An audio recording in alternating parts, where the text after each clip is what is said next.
Autoline After Hours is brought to you by Bridgestone Tires, your journey, our passion, and by Lear, a global leader in automotive seating and electrical systems.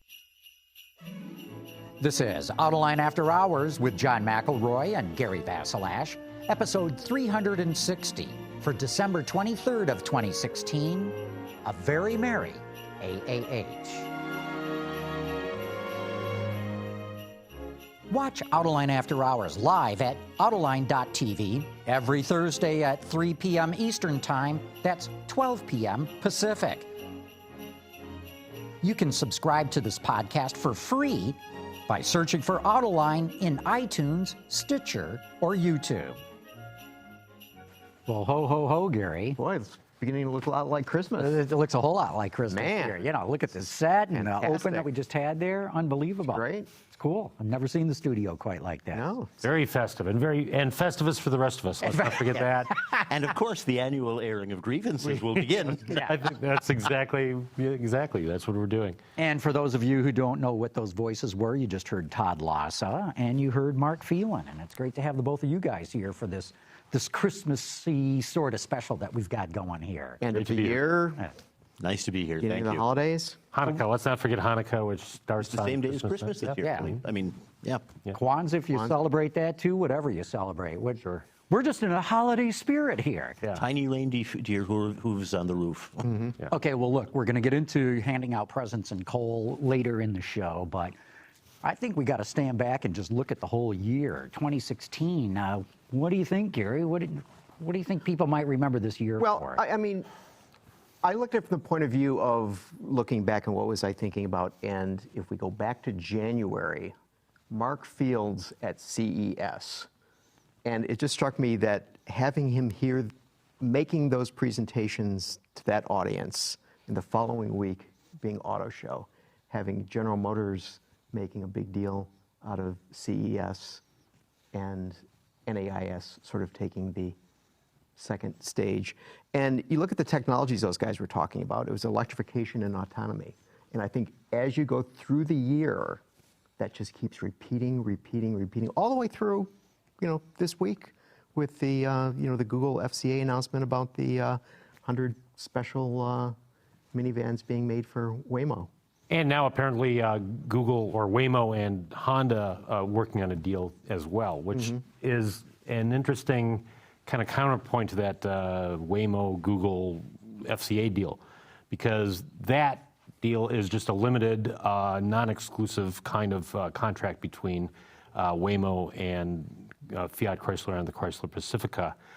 Honda could potentially be a bigger contract, I think, and this is going to get to something I know we're about to talk about regarding both autonomy and electric vehicles, the Chevy Bolt and GM's announcement that they were going to produce the prototype technology in the same factory, in the same assembly line as a Chevy Bolt.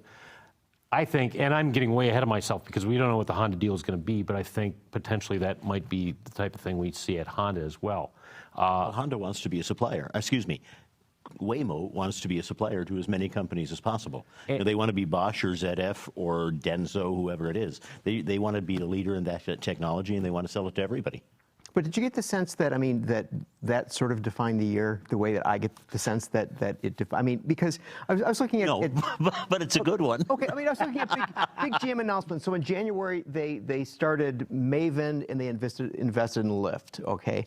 Then in February, they renamed Powertrain to, so GM Powertrain becomes Global Propulsion Systems, right? In March, they buy Cruise Automation for $500 million so they can make autonomous vehicles.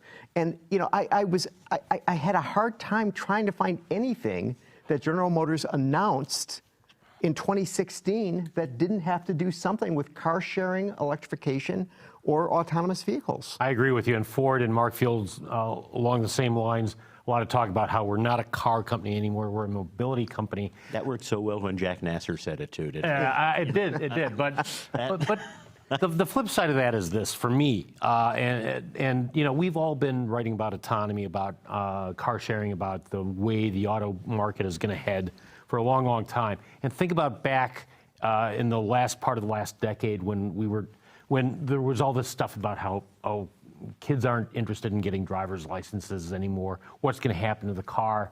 You know, car sharing is coming up. That's going to be the next big thing. And then you had Silicon Valley basically saying, hey, we can do cars better than Detroit or Stuttgart. You know, we've got you know, Tesla disrupting things and non-car type companies building cars. And now what do you have? You've got, and I think you saw the big shift this year, to Gary's point, in that all of a sudden, you know, Google has been kind of pulling back on, you know, there was talk about them hooking up with McLaren in some way and maybe having McLaren build cars for them and have the Google or the Waymo name on the car.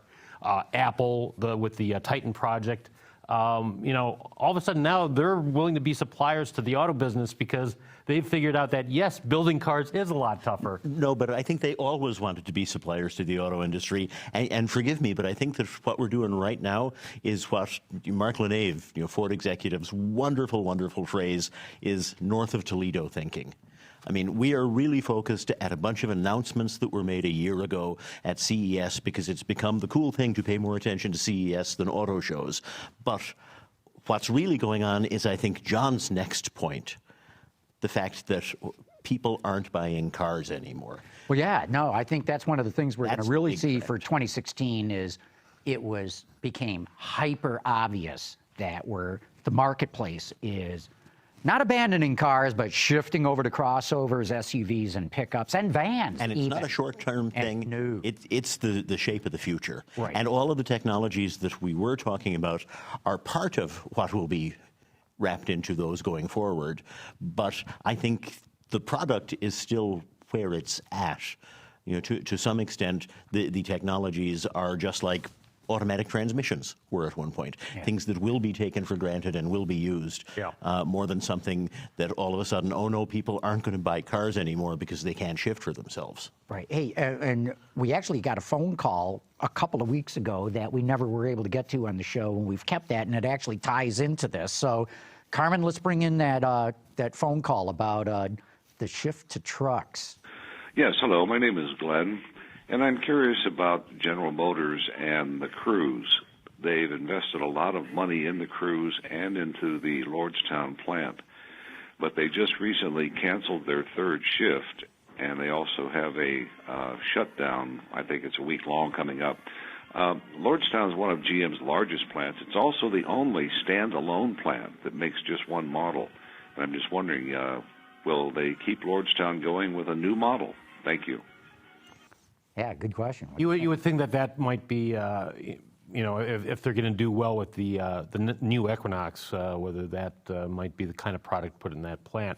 Yeah, it's interesting. We were talking before the show about another compact, a competitor for the Chevy Cruze, doing exceptionally well in a non-car market. Let me get back to and just to finish that thought. We're talking about the Honda Civic. We're talking about the Honda Civic. Civic. Terrific in a market where you supposedly cannot sell small subcompact cars. It's doing terrific for now. They're advertising a lot. They've got some new models. They're selling a hatchback version again, and it's a larger car. It's now, you know, what size the Accord was a few generations ago. But kind of get back to Mark's point about people buying SUVs and so on. And a lot of times you read in mainstream press that people are buying trucks, they don't care about fuel economy. Yes, that's true to a certain extent, pickup trucks maybe, but as we all know, people are buying, people who bought mid-size sedans are now buying compact CUVs. People who bought compact sedans are buying subcompact CUVs. People who buy Buick Encores and Chevy Traxxas and Honda HRVs do care about fuel economy. Yeah, and they better fuel economy than they would have been a Civic 4 or 5 years ago. Exactly. Yeah. And that combined with you know, Americans have never embraced hatchbacks the way Europeans have. But it's kind of a we family do car. embrace But now we are, if SUVs. they're lifted and not called hatchbacks. Yes. My point exactly. And So that's part of that's a big part of the trend. And then on top of that, you've got the automakers very willing to do that because compared with, say, comparing a compact SUV to a compact sedan, the compact SUV costs a few $1,000s more. There's a little more margin in that. Okay, but we got They to can answer sell it for Glenn's more. question. But wait, Okay. yeah. Glenn's question about Lordstown and the cruise. Mark, Yeah. what do you Well, and first of all, part of the reason, first of all, there's the big shift. Everybody, when that call was made, that was the only plant that had announced downtime. In the last week, everybody who's making cars has announced downtime for car plants. So it's not just a cruise problem. And also it's indicative of the fact that the cruise production plan was locked in and the investment was signed off on during the Great Recession. And nobody wanted to take big chances in that. You were not going to go bankrupt if you bet on compact cars. If you took a chance that the market was going to change in a radical way, maybe that could sink the company. So that's part of what's going on. And I think that what we will see going forward is plants like that shifting over toward vehicles that are perhaps on the same architecture as the Cruise, Right. that are just a little bit higher and a little bit SUV-ish. One other point, too, is we don't have all the Cruise models yet, right? There's a hatchback coming. There's a diesel version coming. The hatchback is out. Right now? Yeah. The hatchback is They've for sold sale a now. handful. Okay, but it's yeah. just come to market. But the diesel is still about a year old. Yeah, and that's not going to be big numbers anyway. But all I'm getting at is sales might do a little bit better further on as they get more, the other thing it's is, more variation. I mean, to your point, Mark, is that everybody announced that they were closing or shutting down for a few weeks. Yep. I mean, even the Ford Kansas City plant, I believe, which makes what? F-150s. F-150s. I mean, that's down. And I did discover that there was a non-autonomous, non-electrified thing in General Motors that last January, they added a third shift at Lansing Grand River specifically for the Camaro. And as we know now, that plant is being idled temporarily. Yeah. Think about the big numbers, though. We're talking about another year that's going to end up pretty close to either side of the 17.5 million we had last year, the record year, and yet you have General Motors with inventory of something like 890,000 vehicles. You have them closing plants, laying off people, shutting down plants and shifts. I think that's high. I think it's. I don't think it's anywhere near 890,000 vehicles. No, I think you could be right because there's 4 million units in inventory right now for the whole industry in the U.S. There was a story that came 4 out. million sitting on dealer lots and at railheads and the like. Yeah, and I'm sorry, I didn't write it down, but there was a story a week or two ago about how it could be close to that high, that they had very high inventory. And yet, supposedly cars are, not cars, but sport utility vehicles are flying off the lot. Well, that's the point. If you look at GM's other truck plants and SUV plants, they're all running overtime. They are running flat out. So it's a shift in the market again that's caught.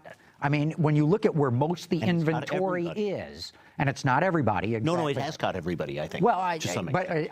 it's caught most everybody. Yeah. But maybe the point is that Look at Subaru's. Subaru's what? Do you got those numbers? But there? they were already 43 building days. mostly. I know. SUVs. There's some others. They were Toyota the one runs that was on low going. inventory days maybe too. the point is that the overcapacity problem that we had before the Great Recession, before Lehman Brothers, isn't any better now because we've got A, near record or maybe record year in sales, and then we've got B, high inventories and cutting shifts and laying off. No. We've got the excess capacity down because Yes. people aren't aware of this.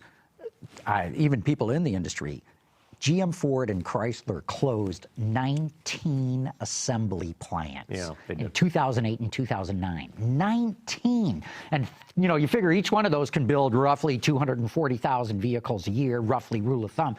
We took out a massive amount of capacity. And the big difference is that they, and GM in particular, are acting a lot more quickly to idle a plant for a month here and there when capacity does start to get out of control. They're not going hog wild with incentives.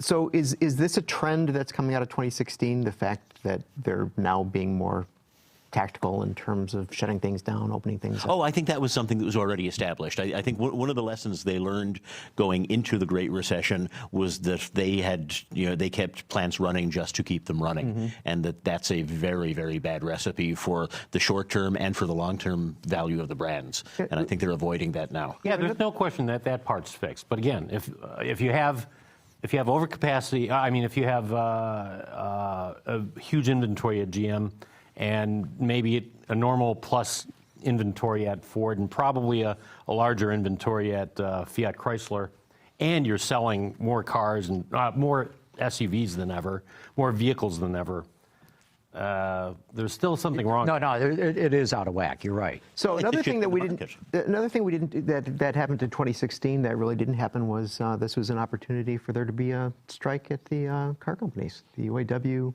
contract In Canada. in Canada went through. Yeah. No problem. Yeah, no problem at all.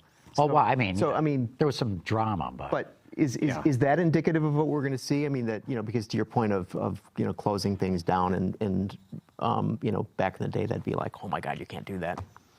Do you think that's going to be? No, I think it's the new reality, and I think that, I mean, the unions are fairly well protected from short-term closures like what is going on at Lansing Grand River and stuff like that, taking it down. Chrysler Windsor, I think, also they're shutting down for about a month because they've got too many minivans. Think about that. They've got too many minivans. The best, I think, and certainly newest vehicle in its segment, and even that they're shutting down. So I think they're being a lot more strategic, and the union's not crazy about plant being closed for any days, but I think that they understand that it's better to do it in reaction to small problems than to let big problems develop. Mm-hmm. And the unions, of course, were really kind of either gobsmacked or set straight, or however you want to put it, after the GM and Chrysler bankruptcies. When everybody, management and anti-union people were talking about how they need to take a sacrifice as well as the car companies. I think they listened, obviously. Mm-hmm. Is 2016 the year we became comfortable with cheap gas? I think America's We're always been comfortable with cheap gas. Yeah. We're not comfortable with expensive gas. But yeah, I mean, I think this is the year we've kind of decided that maybe this is a long-term thing until it's not long-term anymore. But certainly all the domestic production has taken the wind out of the sails of those who say that it's going to go up again anytime. It's going to happen probably, but don't see that happening anytime in the near future. And arguably, it was the year that actually having something that resembles a national energy policy paid off. And who knows what we will have going forward. Hey, look, this is a good time to take a quick commercial break, and then let's start handing out some presents and lumps of coal to people and companies in the industry. So, Carmen, let's take that first break right now. Okay, we're back. And it's the promised time to get into presents and lumps of coal. And Gary, why don't you kick it off? All right, so we talked about this vehicle a little bit. I want to give a present to Honda for the new Ridgeline and the Civic Coupe. I think that those cars are exemplary in their categories. No, I'm with you on the Civic. I like the Ridgeline. That's never been a big seller, and I'm not sure where sales are going to be after the first year. Oh, I think the Ridgeline's going to do terrific. It's going to be fascinating to see, because as somebody said, it's the pickup for people who don't like pickups, and can you convince people who don't like pickups to buy a pickup regardless of how good it is, because it is very good. Mm-hmm. I think it's terrific. I think it's going to do well. Is it going to sell like the other ones do? No. I think if Honda got 40,000 a year, they'd do handsprings. I think they'd be thrilled to get that kind of I think they'd be thrilled to get that too, and I would think 20,000 is going to be a number that they ought to be aiming for. And because of this, because, okay, there may be a certain number of customers who want to put a dirt bike or something like that back there. Most of those customers will go to a Toyota Tacoma or a Chevrolet Colorado. Yep. Most of what you want to use a Ridgeline for, you might as well get a Pilot, and then you've got whatever you're carrying protected by an SUV instead of a pickup truck. Okay, fancy pants. Now it's your turn to declare a present. Okay, I'm going to give a present, and this is going to sound very political, but it's really not, to Mark Fields for kind of pushing back, without pushing back on the Trump campaign, constant talk about moving production down to Mexico. And they just came back and said, we're not moving production down there. We're shifting production. We're actually going to put more profitable vehicles. They claim they haven't said exactly what it is, but we know it's going to be up here in Michigan. A Bronco and a Ranger. Yeah, Bronco Ranger and Michigan Assembly, and much more sustainable as kind of a product to keep that factory running, at least in these days. Yeah, I think Ford's in a really tight spot when the President of the United States takes you to the whipping shed. No matter how many times. President-elect. President-elect, Okay. yeah. In another month, we'll call him the president, I suppose. But yeah, that's hard to deal with. So. And then constantly repeating it even after Ford says, no, this is what we're doing. And there was a similar situation with the Lincoln MKC Ford Escape production in their Nashville plant. But wasn't it bizarre that it was just Ford was, I mean, everybody's got plants down there, right? That's a peculiar thing. I mean, Ford was no more guilty than anybody in the entire industry. But, I mean, everything that Mr. Trump ever said was devoid of fact, so why should it make sense which target he picks? But here's the thing. I think Trump may have done Ford a favor because, we had the phone call earlier. Hey, the Lordstown plant is a one-vehicle plant. They don't build multiple vehicles there. Here's the Ford plant where they build the Escape and the MKC, and they were going to move the MKC out. And I thought, wait a minute, Ford, you're the ones who were bragging about how you can build multiple models in this. Doesn't it make sense to do just that?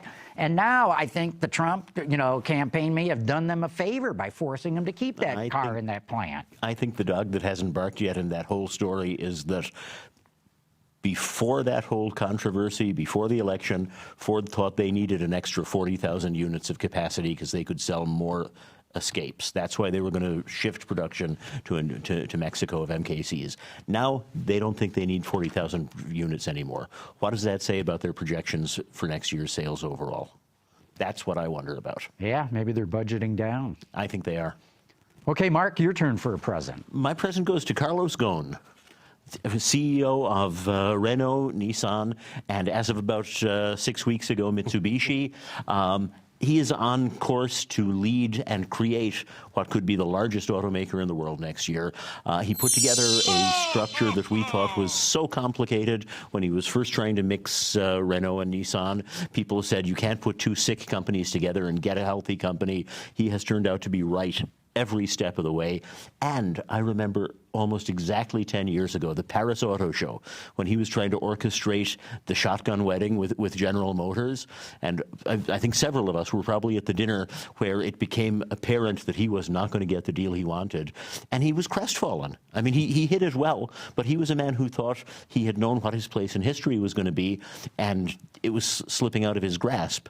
Now, 10 years later, he is in charge of a company that is probably much better organized and put together and more likely to be successful than he would have been if he had been able to ram GM and Renault together. I think Carlos Ghosn deserves a world of credit. Yeah, no, I can't argue with that logic whatsoever. It seems if we do go back in time that he was the hot executive that everyone talked about, and then he just fell out of favor for some reason. Yeah, I'm not sure if he fell out of favor or that, he'd been around for so long and been running two car companies for so long that, sooner or later you end up talking about someone else, and then of course you get into the Lehman Brothers thing, and all of a sudden it's all about GM and Chrysler and where are they going to go. And I think he's always been kind of plugging along.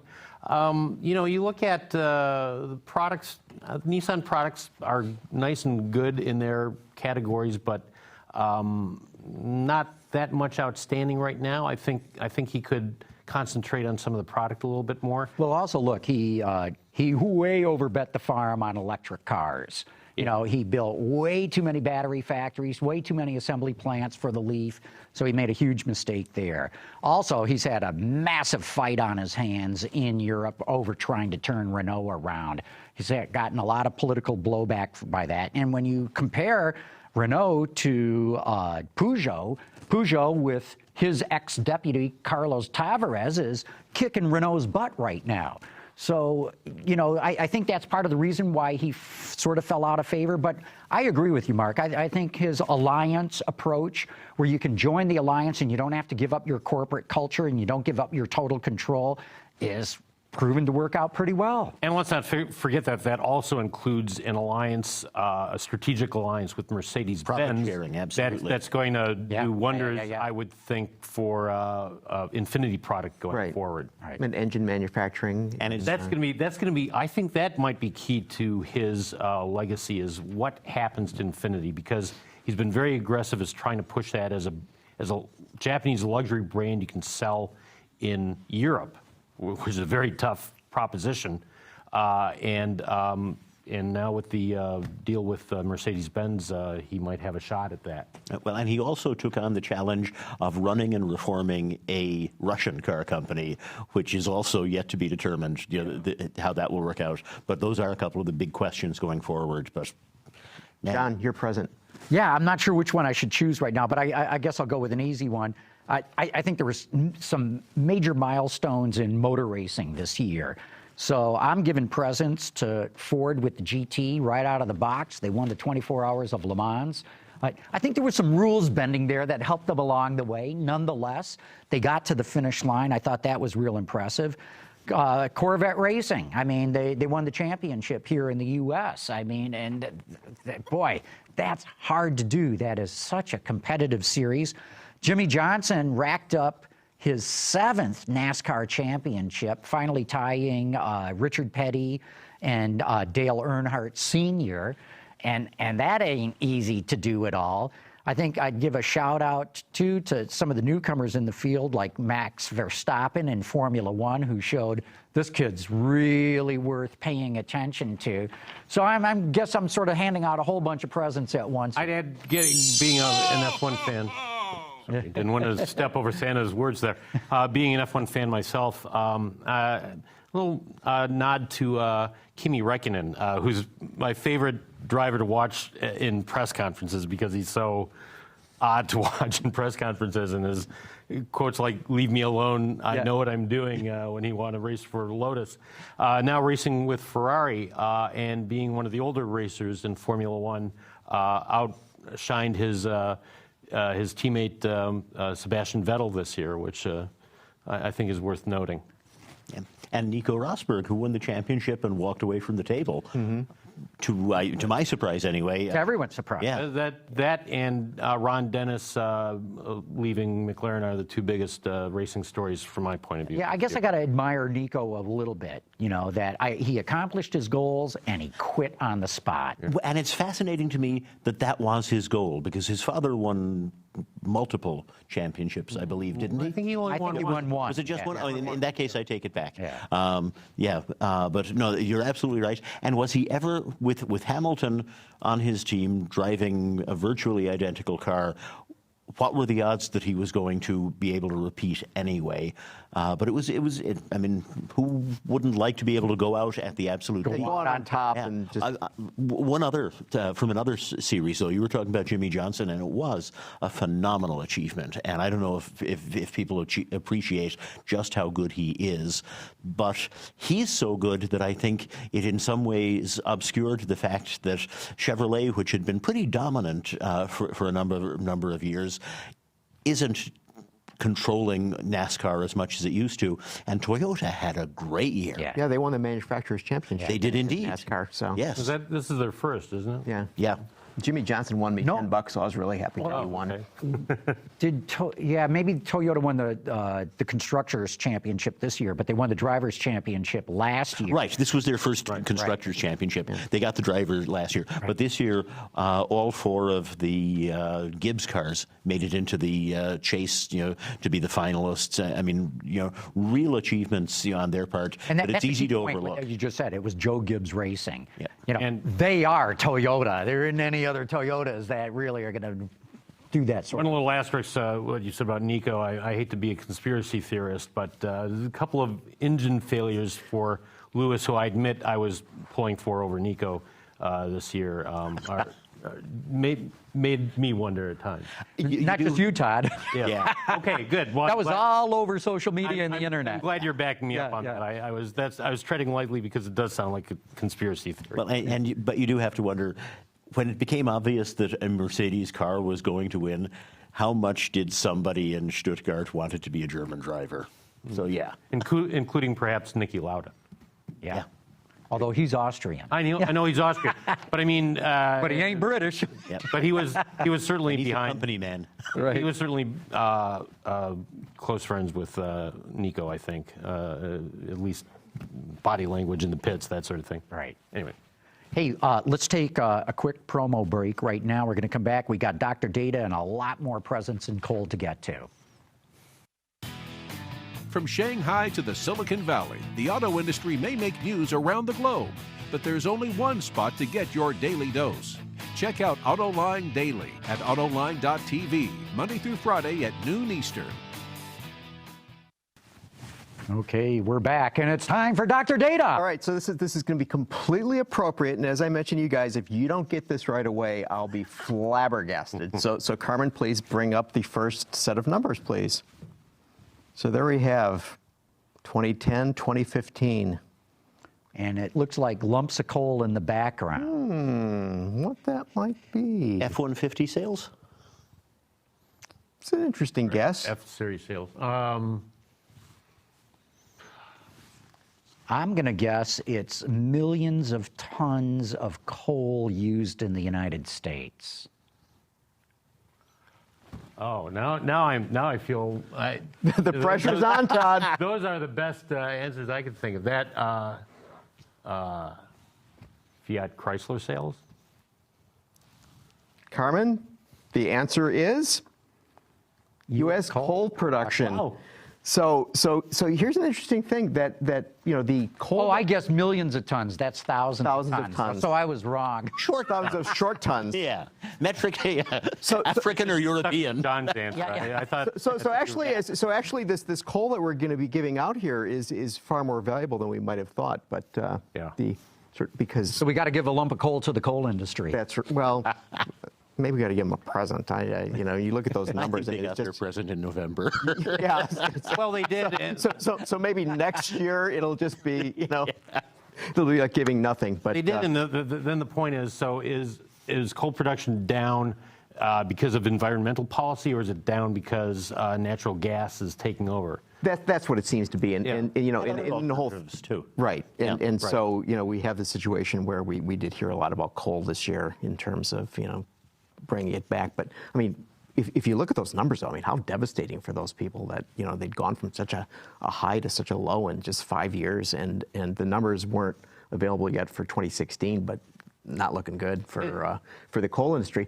And brings you back to the thing of talking about earlier. Will the car industry be able to be sufficiently adept and nimble enough to manage its inventories so it doesn't get into a situation where suddenly. Well, the whole question of if and when we do get this shared economy automobile purchase, that people are sharing them, that they're ride sharing programs or car sharing programs or whatever, will we still need 17 million per year on in a good year? And one answer is that, well, these cars will be driven much more.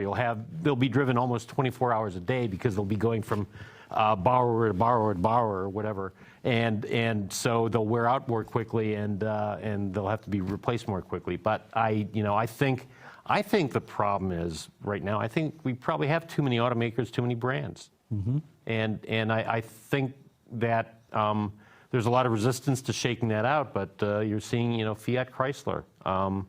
Obviously, Sergio Marchionne's been looking for some sort of partner, but what does he have beyond Jeep and Ram at this point? Okay, let's get to handing out some coal. All right. So I want to. So last month there was there was an experiment with autonomous driving where a semi-truck using OTTO technology drove 100 miles in Colorado and delivered a big rig's worth of beer. Woohoo! So I say, how many robots drink beer? I want to give them a lump of coal. This is outrageous. Oh, there's the coal. Mark, you got a lump of coal for someone? I do indeed. I'm going to go, and this one I think we should just make it a Lifetime Achievement Award, basically. I'm going to give my lump of coal to Volkswagen for the Amen. endless series of half explanations and answers that aren't acceptable. And oh no, wait, here's another 400,000 vehicles that we doctored the emissions on. I mean, we are no closer to knowing today than we were when the EPA first revealed this. Who's responsible, and Volkswagen is no closer to being able to move on, which is what they need to do. They've got to be able to get past this and start telling a new story, and they're unwilling. See, the thing that really surprises me about this is that, it's one of the situations where it's costing them so much money. I mean, they basically ransomed their future by having to pay all of these penalties and fees, and for what? Yeah. I mean, what was the advantage? Well, they get 2 lumps of coal, 1 for cheating in the first place, and 2 for, to your point, Mark, not just coming clean and spilling their guts and saying, here, mea culpa. It's like this stupid denial, and earlier this year, Matthias Mueller came to the Detroit Auto Show and said, oh, we never cheated. That was just a technical misunderstanding. It was like, you gotta be kidding. And now the latest news is maybe they cheated on some of their gasoline engines, too. So, I mean, yeah, they totally deserve the answer to Gary for what all just seems to be hubris. And, the other main part about Volkswagen, I've often mentioned the statistic that Volkswagen's best year in the United States still was 1970, that they just don't understand the U.S. market. They've taken forever to get the Atlas SUV to market. And at the LA Auto Show, I attended a roundtable briefing with Wiebken, the current CEO of Volkswagen of America, who touted the fact that that Wolfsburg has given Volkswagen more autonomy in the U.S. to make its own decisions, do its own sort of things, and it's obviously part of the fallout of this Dieselgate problem. And then someone asked, well, do you think you'll ever sell diesels in the U.S. again? And he said, well, not next year, but maybe a year or 2 after that, we might do that. We quoted him. We wrote that down. We reported it. A week later, word came down from Wolfsburg, we'll never sell a diesel in the U.S. again. So much for the autonomy. Right. So what's going to happen, do you think, Mark, to Volkswagen going forward? I mean, are they going to recover? I mean, as you were mentioning, the Atlas and the new Tiguan. I mean, is it? And the crazy rumors about Skoda coming into the market. That's insane. Yeah, of course. As you say, we need fewer brands, and Volkswagen needs fewer brands. I mean, Skoda makes money. Seat in Europe, who knows? And they've got so many brands. But no, I think where they go from here is a really good question. It seems like their sort of set point for 60 years of their 80-year history has been as a big, sluggish, overly bureaucratic company that does not respond well to market pressures.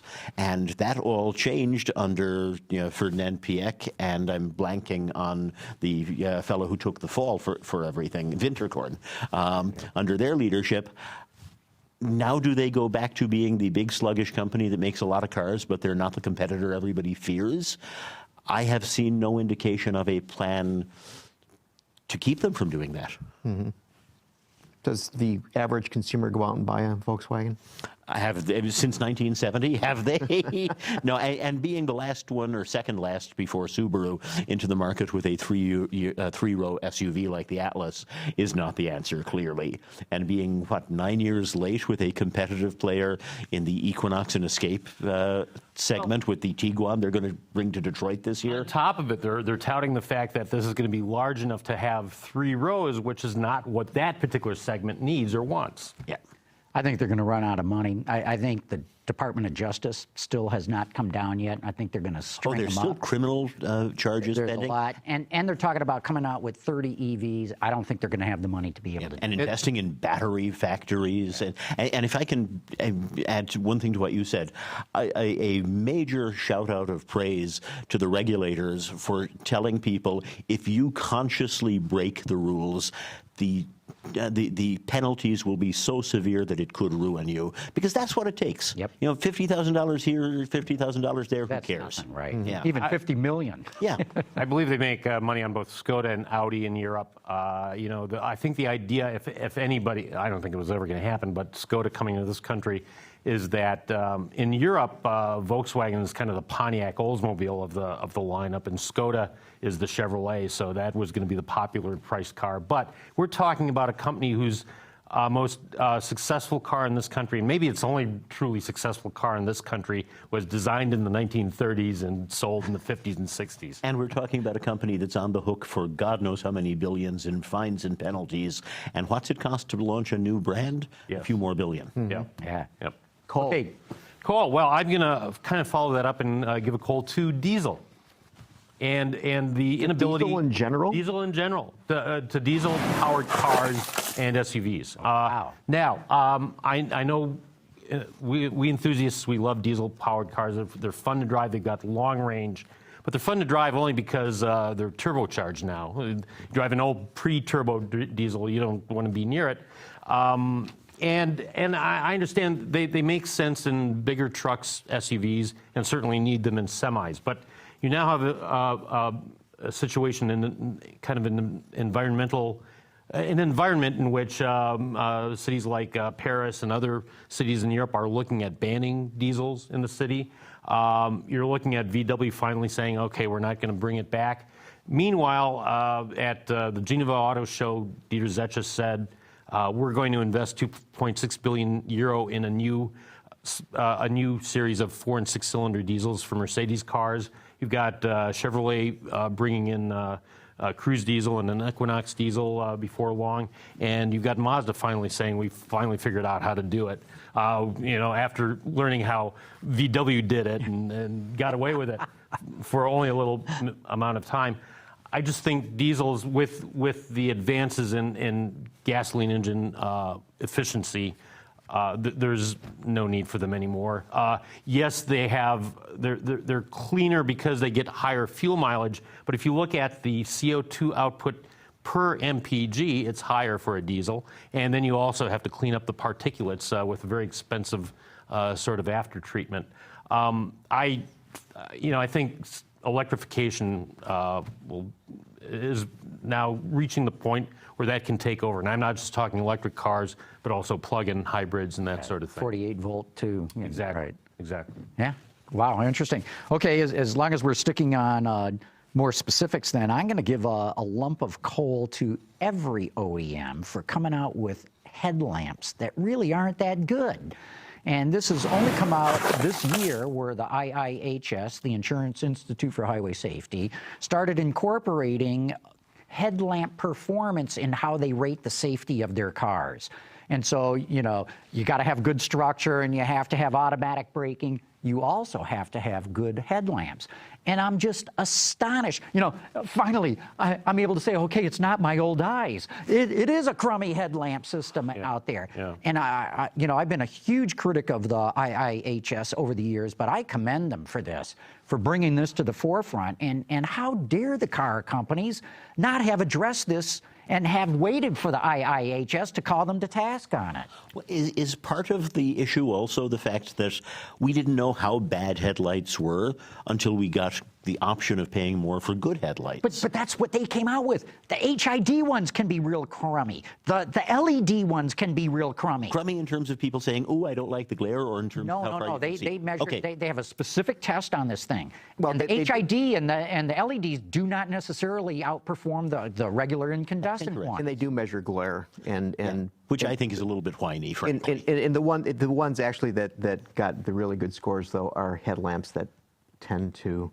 turn as you're turning with the car. So the AFS one. Yeah, so that'd be like Top Safety Pick Plus was what would win score one. Well, I'm on a little bit of thin ice understanding the technology from this point of view, in that, you know, in Europe there are different lighting standards, and there are certain lighting systems that Mercedes-Benz, for example, has that can't use in the U.S. Right. So what about that? What do you know about that, John? I mean, can they We do have stricter standards than Europe has, not necessarily better ones. But yeah, that's what I'm wondering is, are they actually better in Europe because they're...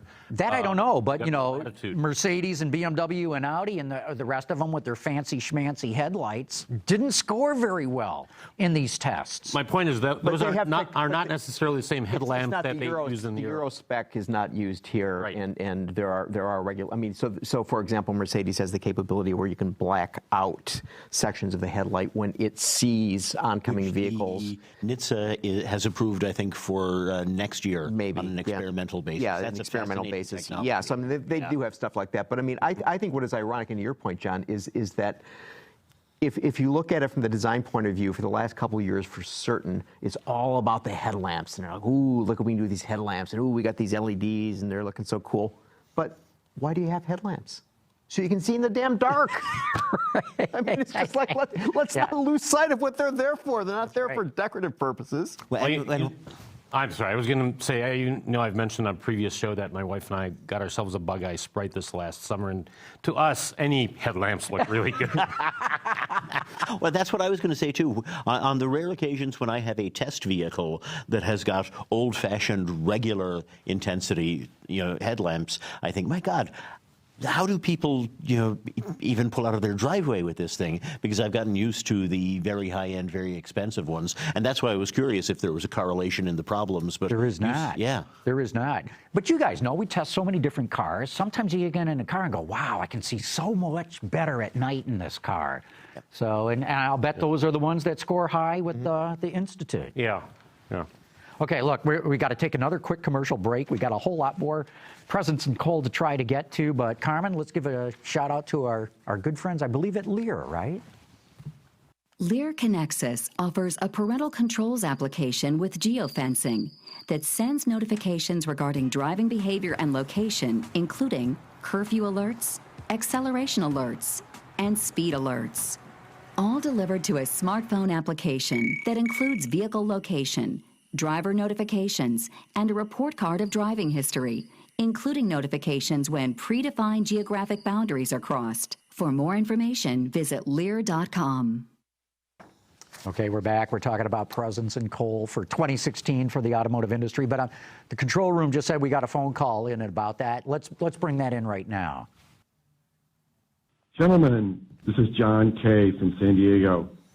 A big present for Bob Lutz for sharing on Autoline After Hours. Love it.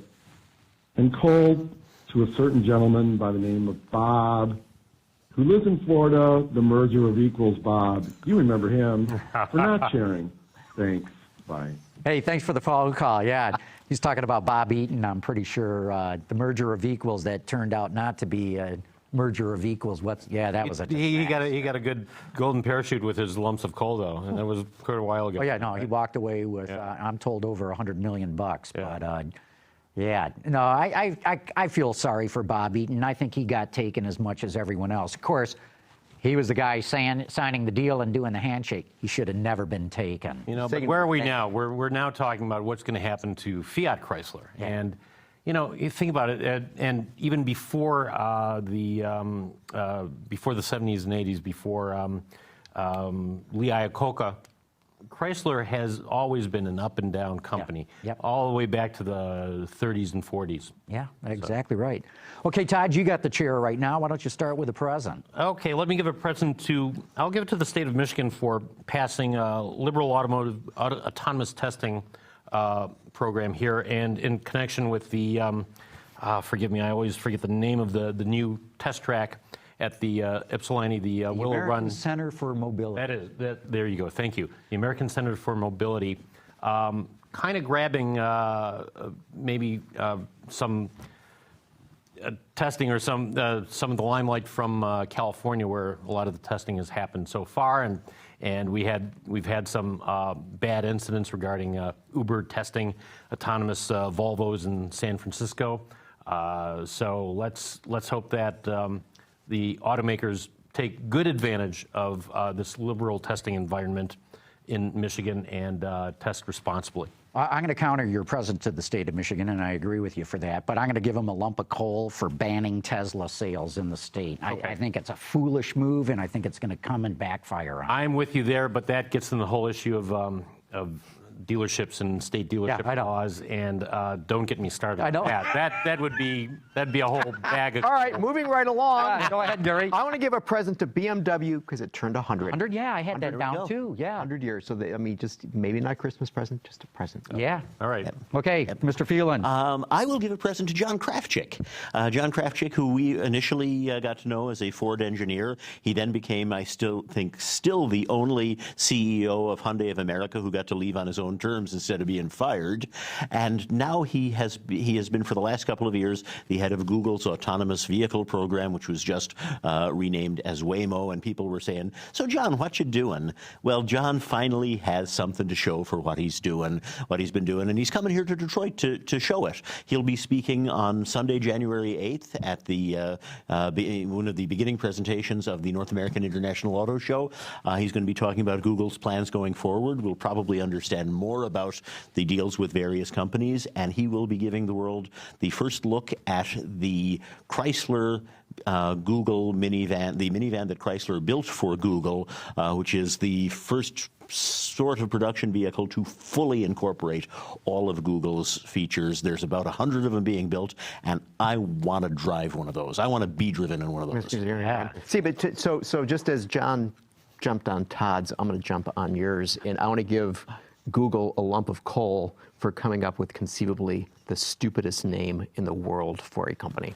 Waymo? I mean, it sounds like whammo. Oh, we could... Of course, you could start with the name Google and look, say that's everything pretty that's stupid. come from Silicon Valley. I mean, come on. Yeah, but still, come on. So what are we on now? Tesla, Presents Faraday or? That was a present all the way around that we just did. Okay. So Mark, do coal. All right, I will do a lump of coal to traffic jams. Screw you, we don't need you anymore. We're going to have autonomous vehicles. And in the next year, the first vehicles with car-to-car communications will be going on the road in America. GM is equipping some Cadillac CTSs so that they can speak to each other, and they will be able to communicate about traffic conditions to each other. While this will eventually, when we've got enough to really crowdsource traffic, help to reduce and eliminate traffic jams. More important is things like those ghastly 70, 80 vehicle pileups that you hear about in the winter. Yeah. If we've got a fully networked system of cars talking to each other, That'll never when happen. 5 airbags go off in the snow, in the bank of fog 2 miles down the road, your car's going to know, and it's going to say, "Pull over, bad stuff coming." Or slow down at least. No, totally agree. That's great news. I'm with you there, but I'm not convinced that the autonomy and all this car-to-car is going to reduce traffic jams. I think it's just maybe going to tell us where they are and how we're about to hit one. There was a study, and forgive me, I don't have the details, from several years ago that pointed out that the more mass transit you add to a city, the more traffic there is. It just kind of compounds everything, and everybody goes everywhere more, and gets in cars more and everything. And I'm not sure we're not going to have the same phenomenon once we get autonomy. The advantage is that you won't have to pay attention to the road your commute. The disadvantage is that you're not only will you be working the 8+ hours a day, but you'll also be working the hour each way you spend in the autonomous vehicle. Well, I plan on napping. You are. That's very true. That may be a problem, but I'll give you the counterpoint that I'm hoping for. If you think about in any end-of-day heavy traffic scenario, there's always on the interstate, there's a couple of big, broad, sweeping curves that there's no reason on God's green earth for people to slow down on, but one person does, and then everybody slows down, and it just becomes a rolling 5-mile-an-hour backup for no reason. Right. And car-to-car communication, I mean, they may all only be moving 50 miles an hour, but they'll all be moving. Yeah. That would be an improvement. Yeah, we got a great picture up. Wow. That's got to be photoshopped. But I think the phenomenon too is that the more highways you build, the more you fill them, and that's been going on for years. Okay, I got a lump of coal. I'm giving it to FCA for getting rid of all their small cars. I mean, Chrysler and Dodge brands, Chrysler brand is down to one vehicle, just about, because of 300, there's no replacement scheduled. So, you know, the Chrysler 200 got axed this year, the Dodge Dart too. I think you need a feeder system. I think you need a feeder system for your brand to bring people in at the low end and move them up, and especially for minivans. This is one of the things I learned that Honda thinks so highly of. You come in a Civic, you move up to an Accord, you get a family, you go on to an Odyssey. There's no feeder system within the FCA brand lineup. Now, I know they got the Fiat stuff, but let's face it, the Fiat stuff just isn't selling. That's anorexic if you're feeding. Yeah, so I give them a lump of coal. I understand why they're cutting this. I understand the market's moving to crossovers, SUVs. I still think it's a hugely risky strategy that they're following. But I give them a present for the Pacifica and the Giulia. Oh, yeah, let's balance Yeah, let's balance it. No, I agree. Well, and if there is nothing else to fill the space in the market where the 200 and the Dart lived, that does become a problem for them, no question. But if you just stop building cars that you can barely give away and cars that didn't really get your best effort, and instead build a couple of crossovers that are in more or less the same size and price, do you then have a feeder system that actually, you know, feeds the rest rather than being a deficit on the ballot sheet? Possibly, and they do have that in Jeep, but do people then go from Jeeps to Dodge? I think Dodge and Chrysler need to have other models, and if I was Chrysler, I don't know that anybody's crying out saying, gee, Sergio, where are the deals to get us a new mid-sized sedan to replace the 200? But do they bring back the Nitro? Part of the problem was that they, the first 5-year plan that they showed back in 2009 or 10, whenever it was, had all this product coming, and there was all kinds of overlap between Jeep and Dodge and Chrysler and Fiat and everybody else, and all the dealers have been dualed, or they all carry all the American brands now in the American dealers. And the idea for that was to have just 1 or 2 Chrysler models at the upper end, and then Dodge kind of filling in the middle, and then Jeep doing the SUVs. And clearly they didn't carry that out. If I could give my lump of coal now, it's related to yours. I'm also going to give it to Fiat Chrysler and Sergio Marchionne's inability to find some sort of partner to build replacements for the Dodge Dart. I don't think you needed both Dodge Dart and Chrysler 200 replaced, but you needed one. They were not that far off in size, even though one's a compact, one's a midsize. But now we've got a situation where, again, the only part of Fiat Chrysler that's worth selling or partnering up with is our Jeep and Ram. You have very little product at Fiat, very little product at Chrysler and Dodge. Alfa Romeo, that whole plan to supply rear drive platforms for a number of Alfas plus some Dodges seems to be falling apart. Now we don't know going forward what kind of deal that Sergio Marchionne might be able to do with a Chinese company and how that's going to play out given the political climate. So I think they're in a world of hurt right now. I will give them a little present, though, for another car, the Fiat 124 Spider. I think is nicely done, just because it is another Miata, but it's different than the Miata in some ways, in enough ways, has its own character, has its own some differences in handling. The engine, not crazy about, but adds volume to that platform and makes it possible for Mazda to do cars like rear drive, small, affordable sports car. Maybe he just needs to talk to Škoda. Bring it back full circle. Let's go through some real quick ones. Gary, what do we want, a present or a coal? It doesn't matter. Pick one. I give Ford a present for announcing that it's creating a campus in Dearborn and not abandoning Dearborn and moving to Silicon Valley. I'll go with that. Fast, Mark.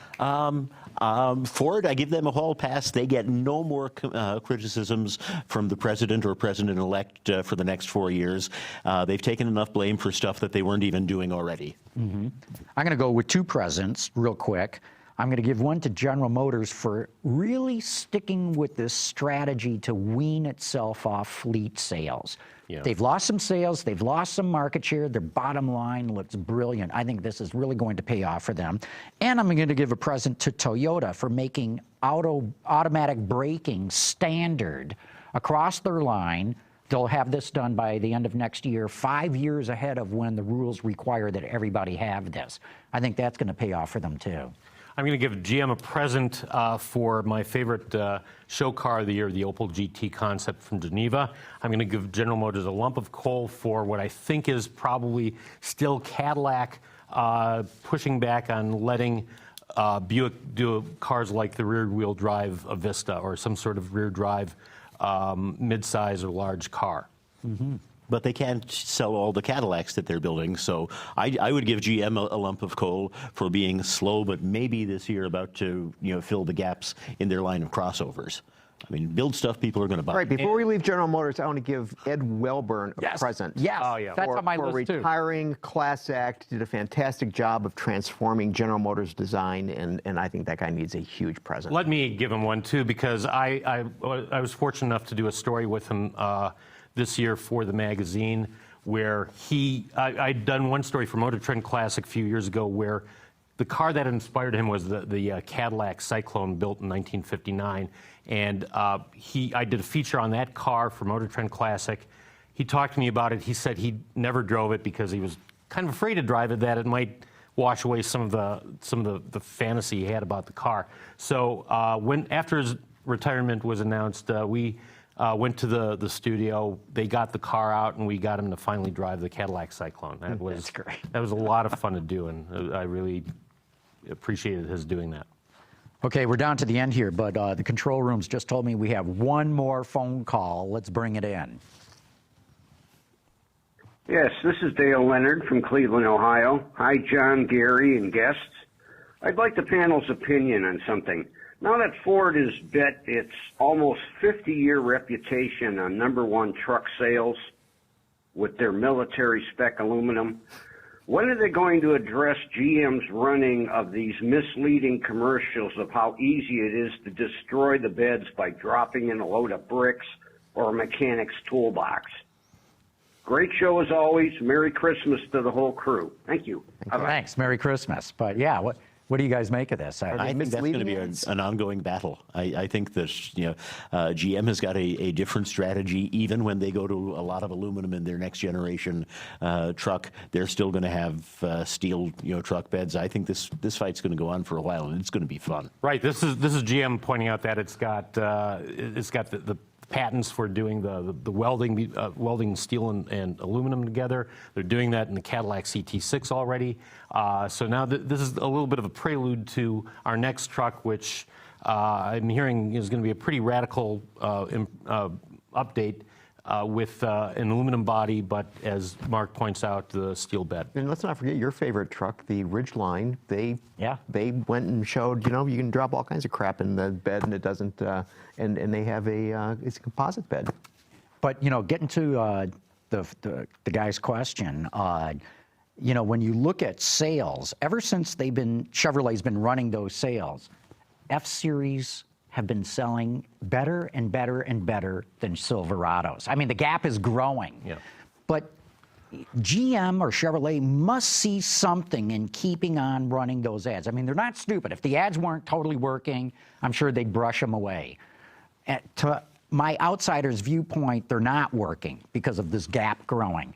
But they must see something in their research that tells them it's working. At the very least, we know that you have the most loyal buyers here, and the pickup truck commercials are not unlike the Republicans versus the Democrats this year. I mean, they get that vicious. They're that competitive, and at the very least, what those commercials are doing are giving Chevy Silverado loyalists way to say to their friends who own the F-150, oh, yours is aluminum. Have you dropped anything in the bed yet? If nothing else, it's a bragging right.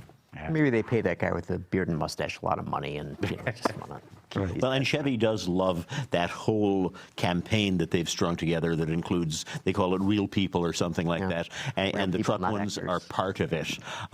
So, I mean, they're committed to that, and we're going to see more of those for all the vehicles going forward. Which is too bad. Those Chevy car commercials, all the awards they won, give me a headache.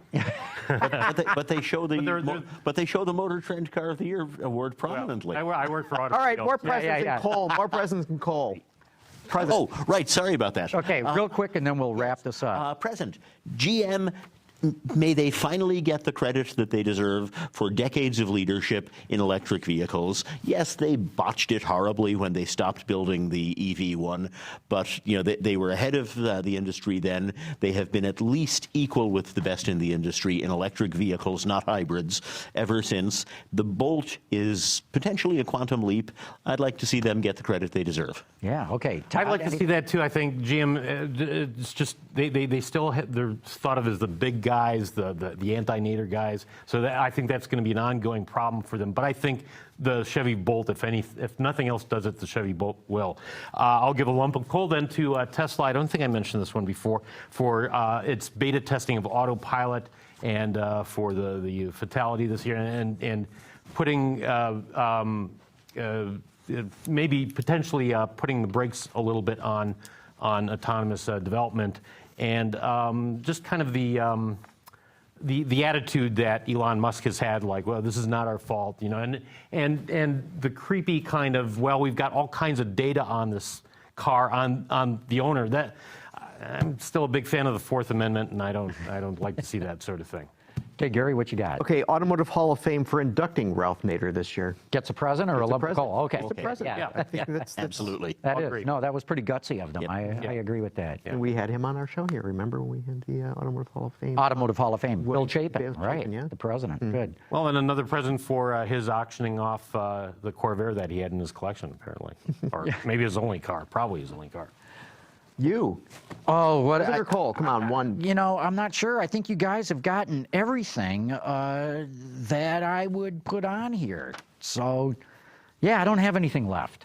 So I'm going to say we should wrap it up at this point then. But a word to the audience.